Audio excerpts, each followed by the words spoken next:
Miarabantsika rehetra amin'ny anaran'i Jehovah ilay tompon'izao rehetra izao. Raha misy Andriamanitra, nahoana no misy izao fahoriana rehetra izao. Izay indray ry havana no lohatenin'ity video manaraka ity. Efa olona maromaro izay nametraka tamiko an'io fanontaniana io. Ireo olona izay misalasala ny amin'ny fisian'Andriamanitra. Ary mametraka an'izany fanontaniana izany izy hoe fa maninona no misy izao fijaliana be dia be izao raha misy Andriamanitra, maninona no tsy ampitsarin'Andriamanitra izao fijaliana izao fa jerevany fotsiny. Fa matoa mbola misy izao fijaliana izao dia tsy misy akory izany Andriamanitra fitiavana izany. Dia jereo izy nikerehany amin'ny faritra atsimo. Jereo ny zava-misy reny ankizy kely marary reny. Jereo reny horohorontany misy olona firy indray maty reny. Reny ve dia lazainao fa misy Andriamanitra? Maninona ny tsy sakanan'Andriamanitra reny raha misy izy, fa maninona ny avelany iseho fotsiny tsotro izao? Jerevan'Andriamanitra fotsiny faharatsiana. Tsisy akory izany Andriamanitra izany. Ie, ohatrany hoe raisina maimaika ilay izy dia ohatrany hoe toa mety, fa mila mijery ny ambaran'ny soratra masina tsika ry havana. Ahafahantsika mamaly an'izany fanontaniana izany, satria raha mijerytsika any amin'ny fiandohan'ny Baiboly, any amin'ny Genesisy dia mahita tsika fa ny zavatra rehetrarehetra izay noharian'Andriamanitra dia nohariany tamin'ny fahatsarana daholo. Ary ny tena programan'Andriamanitra tamin'ny voalohany izao, olombelona tsy mety maty. Izany hoe tsy nisy mihitsy ny fahafatesana zany raha ny programan'Andriamanitra tamin'ny voalohany, fa ny fahotana izay safidintsika olombelona vokatry ny fihinanany Adama sy Eva, ilay voankazo voarara no nahatonga ny fahafatesana. Ny dikan'izay zany raha ohatra zany ny programan'Andriamanitra tamin'ny voalohany dia tsisy izany horohorontany misy fahafatesana zany, na misy aretina misy fahafatesana zany, na misy hoe fifamonoan'olona zany, na misy hoe kere dia maty misary. Tsy izany mihitsy zany ny programan'Andriamanitra nanaovan'ny olombelona tany am-piandohana, fa nanome safidy antsika izy tao amin'ny Saedena. Toy izy ny olona indray koa manohy azy manao hoe fa maninona ary napetrany tao io voankazo io e? Andriamanitra koa zany tena makafana, fatany fa tsy ahatanteraka tsy maintsy tratra amin'io foana ny olona, dia maninona no ampidirina io, fa maninona io mihitsy zany ny fosotra, fa raha tsy nasiana io zany tao ampovoan'ilay hazo tao dia efa nilamina zany ilay izy. Ny fisian'iny voankazo voarara iny aloha dia hevitra lalina be. Voalohany aloha dia ny fisian'ny Satana teto amin'ity zao tontolo izao ity dia efa teto izy. Fatantsika tsara fa naka-endrika menarana izy. Izany hoe iny zany dia efa sinona ny fisian'ny devoly iny teto amin'ity zao tontolo izao ity. Fa ny faharoa koa dia izao hoe manome safidy malalaka antsika Andriamanitra. Izany ny tena hoe maha-Andriamanitra fitiavana azy. Manome safidy malalaka izy, tsy manery ny olona izy hoe tsy maintsy ity na tsy maintsy ity, fa manao antsika izy dia manome safidy antsika izy. Heverana hoe zany hoe olona tsy mena safidy zany tonga zany dia ohatra hoe fantatra zany hoe izao no mety amin'ny 5 tsy maintsy mifoha, dia tsy hisy safidy mihitsy fa rehefa tonga ny amin'ny 5 dia tsy maintsy mifoha. Dia tsy hisy safidy hoe mba afaka hisafidy izay sakafo tiana hohanina zany ny olombelona, fa tonga dia ity ny tsy maintsy hohaninareo dia amin'izao nareo mihinana an'io. Tsy afaka misafidy ianao zany hoe ny aloha ity indray mba hohaniko. Tsisy an'izany safidy zany, tsisy zany ny choix. Hevery raha hoe tsy nasian'Andriamanitra ny safidy, fa tonga dia hoe teny tsy maintsy atao dia teny tsy maintsy atao, lasa saribakoly eny zany tsika, ary tsy fiainana intsony zany. Dia izay le maha-Andriamanitra fitiavana azy, nanome antsika safidy izy malalaka, hanota na tsy hanota. Na ianao io raha zao manana safidy ianao hitondra ny fiainanao, raha ozy ianao hoe hitondra ny fiainako araka ny sitrapon'Andriamanitra mba hahatanteraka izay programan'Andriamanitra eo amiko, dia safidy zany. Fa raha zany hoe za hitondra ny fiainako amin'izay tiako hanaovana azy, dia raha hangalatra ianao ka higadra rehefa avy eo ka potika ny fiainanao, dia hianteny indray ianao rehefa avy eo hoe raha misy Andriamanitra maninona no ataony an'izao fahoriana izao ny fiainako. Vokatry ny fahotantsika, vokatry ny fidiran'ilay fahotana ny nahatonga ny fahafatesana, mahatonga ny aretina, mahatonga ny faharatsiana rehetra eto amin'ity zao tontolo izao ity ravana, fa tsy Andriamanitra mihitsy no andeha omentsika tsininy amin'izany, satria efa vokatra ilay izy. Totsika maninona raha tsy eradikeny ilay izy, maninona ny tsy alany ilay izy, fa maninona ny alefany eo foana ilay fahotana, mbola avelany anjaka eto amintsika eto foana ilay fahotana, fa maninona ny tsy tonga dia fafany zany ilay fahotana raha ohatra ka fantany fa io zany no mahatonga ny faharatsiana rehetrarehetra eto. Raha fafana ny fahotana dia voafafa miaraka amin'ny fahotana koa ianao. Zay ny olana. Ny fisiantsika olombelona dia tsy afaka hoe fafana fotsiny ilay fahotana, fa miara voafafa amin'ny fahotana koa tsika, satria fahafatesana ny tambiny ota. dia izay no mahatonga an'Andriamanitra mbola mitory filazantsara aminao mba hahafahana mamonjy ianao. Ary Andriamanitra ny ravana tena hoe tsy mijery fotsiny ny zava-misy ato amin'ity zao tontolo izao ity fa tena mikaroka fomba rehetra mba hahafahana mitondra vahaolana, hahafahana manafaka ny olona ao anatin'izao fahoriana sy ny faharatsiana rehetra izao.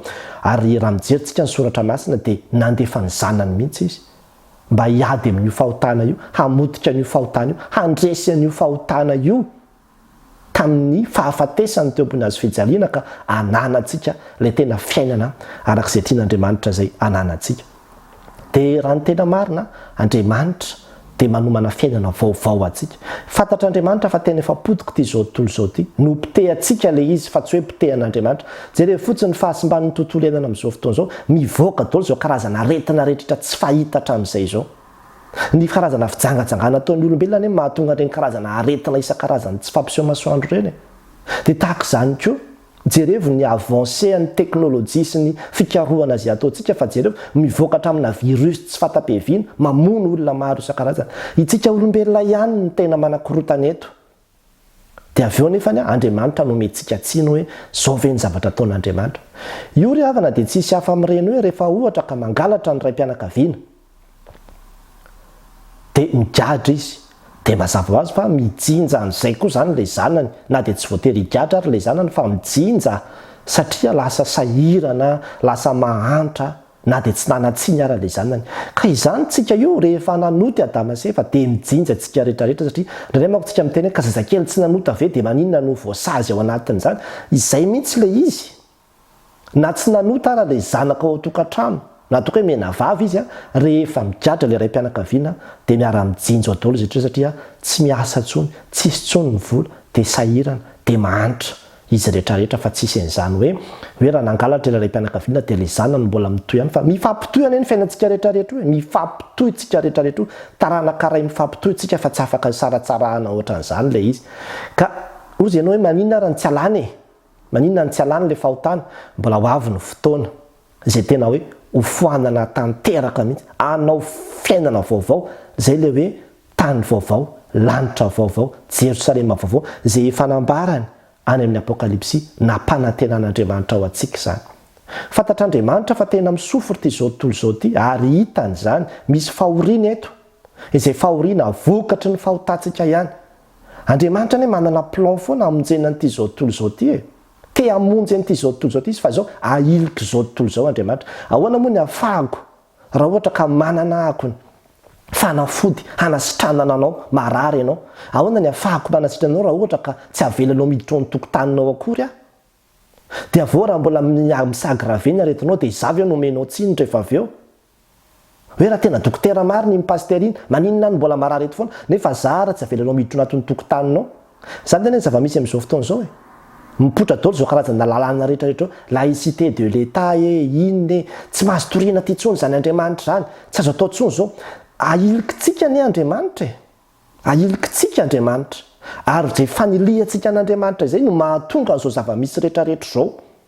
Tsy azo sehatra intsony Andriamanitra ka iza moa ny ahafantaran'ilay génération aty aoriana hoe iza moa izany Jesosy Kristy izany. Be dia be ny tanora tsy mahalala intsony an'i Jesosy Kristy dia ohatran'ny hoe kareny olona rina ny pastera tsy nahalala akory tsy nahafantatra izy dia nahoana izy no diso, nahoana izy no very ka satria ho mifampitohy ilay fiainantsika rehetrarehetra eto. Dia ny dikan'izay izany ilay fandrarana izay ataon'ilay olona teo aloha no mahatonga ny fivavahana kristiana tsy hanana plasy intsony dia lasa tsy maheno an'izay intsony ny aty aoriana dia lasa ohatran'ny hoe ometsika tsiny Andriamanitra. Izany ny antony hitoriana filazantsara, izany ny antony hitoriantsika ny tenin'Andriamanitra satria be dia be ny olona tsy mahalala fa Jesosy Kristy dia mpamonjy. Izany ny dikany hoe Jesosy mpamonjy, namen'Andriamanitra mpamonjy ity zao tontolo izao ity ka nahatonga azy teny hoe fifaliana lehibe ho an'ny olona rehetra fa mpamonjy ny teraka ho anareo izy ao an-tananan'i Davida dia Kristy tompo. Hamonjy antsika amin'inona moa? Hamonjy antsika amin'ny fahotana satria ny fahotana ny mahapotika an'ity zao tontolo izao ity. Reny horohoron-tany, tondra-drano, cyclone sy ny zavatra izay miteraka fahafatesana sy nandraina efa conséquence ny fahotana daholo ireny. Vokatry ny fahotana daholo no mahatonga ny zavatra ratsy rehetrarehetra mitondra ho amin'ny fahafatesana eto amin'ity zao tontolo izao ity fa raha ny fahariana izay nanaovan'Andriamanitra antsika dia tsy misy fahafatesana izany ny olombelona izay narian'Andriamanitra tamin'ny voalohany. ka anio ary havana dia te hitaonanao izay mandre an'izao afatra izao mety misalasala ianao ny amin'ny hoe raha misy tokoa Andriamanitra maninona ny misy zao fahoriana rehetrarehetra zao dia ny valiny zany dia hoe tsy sitrak'Andriamanitra ny isiny zao fahoriana zao tany ampiandohana fa safiditsika olombelona zao kanefa ny dia zao mbola fitiavan'Andriamanitra mbola vonina izy hanampy atsika hanafaka atsika ao amin'izao geja zao ary hanombana toerana vaovao izy dia ny anjarantsika dia ny mino azy ary mandray an'izay famonjenana tolon'izay mba hahafahantsika miala amin'ny fanandevozan'ny ota raha mijery Andriamanitra toko 9 amaranako azy 1:20 dia milaza izy manao hoe sady mahazo fanantenana koa fa izao zavatra rehetra izao dia ho vitsorana amin'ny fanandevozana dia ny fahalovana ho amin'ny fahafahana izay momba ny voninahitra ireo zanak'Andriamanitra fa fantatsika fa izao zavatra rehetra izao dia miara-misento sy miara-marary toy izay efa hiteraka mandrakakehitiny ary tsy izany ihany fa isika koa na dia manana ny voalombokatry ny fanahaza eny isika aza dia misento ao anatintsika miandry ny fananganananaka dia ny fanavotana ny tenantsika miandry sika ny fanavotan'Andriamanitra ary misy fotoana ny zavatra rehetrarehetra fa tsy afaka hoe terena hoe fa maninona ny tsy tonga dia ataony zao dia zao ny fatorany ihany satana dia fatorany ihany ny ota miara voafatotra amin'ny satana ianao raha mbola tsy afaka ao anatinao ny ota ary zany mbola hitoriana ny filazany tsara aminao mba hahatonga anao ho afaka amin'izany fahotany zany satria tsy sitrak'Andriamanitra ho very ianao ary mbola misy olona be dia be tian'Andriamanitra ho vonjena eto ny antony mbola mahatonga azy mbola tsy mamarina ny tantaran'ity zao tontolo zao ity fa mbola ho avy ny fotoana ho avy tokoa izay fotoana izay dia fotoana izay amaranan'Andriamanitra ny amin'ny zavatra rehetra eto amin'ity zao tontolo ho vitsorana ozy izy amin'ny fahalovana sy ny fahoriana ka na isika zanak'Andriamanitra dia mbola mampiseny tokoa tsika marary tsika miatrika fahoriana isan-karazany tsika ka efa nilazain'i Jesosy hoe ety amin'izao tontolo izao no ahitanareo fahoriana tsy manova ny maha izy an'Andriamanitra mihitsy ny fisian'ny fahoriana ry havana fa tokony ahatonga antsika hifikitra aminy dia manana fanantenantsika fa ho avy ny fotoana hamitsorana izany rehetrarehetra izany ary isy voninahitra izay ho asehon'Andriamanitra ho an'ireo zanany dia ilay tanàna vaovao fiainana vaovao no manana ao antsika dia ianao izay no ahafahana tamin'ny ota no afaka handeha sy aina amin'izany ary dia manasa anao hanantona an'Andriamanitra aza misalasala ny fisian'Andriamanitra zany fa tena velon'Andriamanitra tena misy io Andriamanitra io ary mitaona anao izy anio hanantona sino azy ho an'Andriamanitra ny voninahitra amen.